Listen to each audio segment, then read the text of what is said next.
This learning team engages in a robust conversation that focuses on their observations of student learning and the effectiveness of their instructional decisions.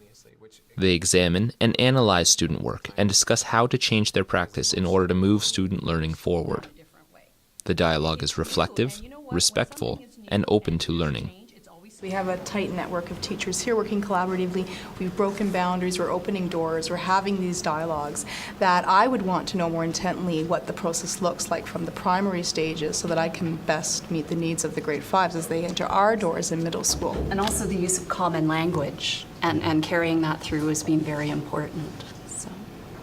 What I found helpful with having another teacher in my class is I always think I know exactly what's going on in my room with what everyone's doing, but I miss out in just like a minute. So I'm at this table, and then so the other teacher would call me and say, "You're missing this out, come look at this."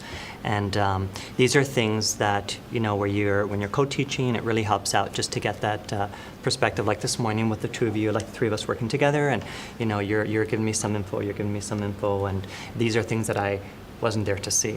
So that for myself, just in the future to, how can I bring someone into my room? Whether it's one of my teachers, do I have a volunteer, do I have a teacher candidate, just someone who I can work with, just kind of train with, or mentor a little if they're not into this, and work towards this type of math.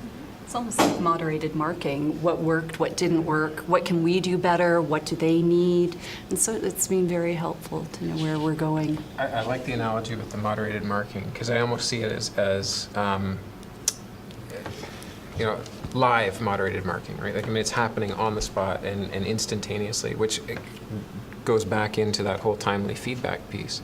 Because the most informative and the most powerful feedback for kids is as they're trying it and as they're working, so you get that right away. And as well for the teachers. If there's a gap there in terms of how we're meeting the kids' needs, and we can get that feedback right away, then not only do we get to address that gap, but we get to see the positive outcome right away. Mm-hmm. When we are introduced to other teachers co-teaching with us, what it does is it expands our toolkit, right? And it expands our strategies and our skills. And we start to be able to be observers at the same time as teachers. The last time we came to a meeting at this school, I've been doing word problems with my kids for 3 years, and someone shared one of their best practices with me last time we were at the meeting about 2 months ago about having other groups present other groups' work. And I never thought of that, and that's one of the most successful things that I started to use in the class for the children. And I would never have thought of it or tried it. So sharing of the best practices has been very, very helpful.